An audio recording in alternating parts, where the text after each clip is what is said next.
Hello friends, അപ്പോൾ സുമതി വളവിൻ്റെ വിശേഷമായിട്ട് വന്നതാണ്.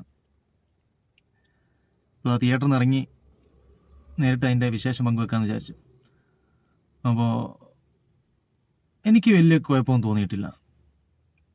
അതായത് നമുക്ക് അത്രയും ബോറടിപ്പിക്കുന്ന രീതിയിലുള്ള സംഭവമൊന്നുമില്ല. മെയിനായിട്ട് സുമതി വളവ് എന്ന് പറഞ്ഞാൽ തന്നെ അതുമായി ബന്ധപ്പെട്ട് പ്രേതം യക്ഷി അതുമായി ബന്ധപ്പെട്ട് കഥയാണല്ലോ. അപ്പോൾ അതൊക്കെ ഏറെക്കുറെ നമ്മളെ ത്രില്ലടിപ്പിക്കുന്നുണ്ട്. പ്രേതവുമായി ബന്ധപ്പെട്ട അങ്ങനത്തെ കുറച്ച് കാര്യങ്ങളൊക്കെ ഉള്ള രംഗങ്ങളൊക്കെ നമ്മളെ ഒരു ഏവറേജ് കുഴപ്പമില്ലാത്ത രീതിയിൽ പേടിപ്പിക്കുകയും നമ്മളൊരു മുൾമുനയിൽ നിർത്തുകയൊക്കെ ചെയ്യുന്നുണ്ട്, ഇല്ല എന്നും പറയുന്നില്ല. പിന്നെ അർജുന അശോകൻ്റെ ഒക്കെ ഒരു അഭിനയം കുറച്ചുകൂടി ഒരു ബെറ്റർ ആക്കണം എന്നുള്ളൊരു തോന്നൽ ചില സമയത്തൊക്കെ ക്ലൈമാക്സും കാര്യങ്ങളൊക്കെ എനിക്ക് അങ്ങോട്ട് ഒരു അത്ര തോന്നിയിട്ടില്ല. ഇവരെന്തൊക്കെ കാട്ടിക്കൂട്ടി ഇവരെന്തൊക്കെ കളിക്കുന്നത് എന്നൊക്കെയുള്ളത് തോന്നിപ്പോയി എനിക്ക്. ചില സമയത്തൊക്കെ നമുക്ക് കോമഡിയും കാര്യങ്ങളൊക്കെ അത് കുഴപ്പമൊന്നുമില്ല.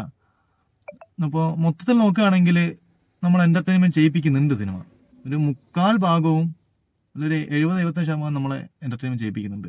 ബാക്കി 25 പോട്ടെ, എല്ലാ സിനിമയിലും എല്ലാ ഇതിലും ഉണ്ടാവുമല്ലോ ചെറിയ ചെറിയ കല്ലുകടികൾ, അതുപോലെ കൂട്ടിയാൽ മതി. ഫാമിലിക്കൊക്കെ ധൈര്യമായിട്ട് പോയി കണ്ടിരിക്കാൻ പറ്റുന്ന സിനിമയാണ്.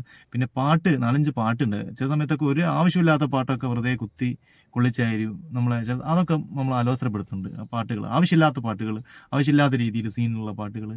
അപ്പോൾ അങ്ങനെയൊക്കെ തോന്നിപ്പോയി. പിന്നെ ചില ഡയലോഗുകളൊക്കെ ഒരു പക്വമായ ഒരു ഡയലോഗ് അല്ല, ഡെലിവറി അല്ല എന്നൊക്കെ തോന്നിപ്പോയിട്ടുണ്ട്.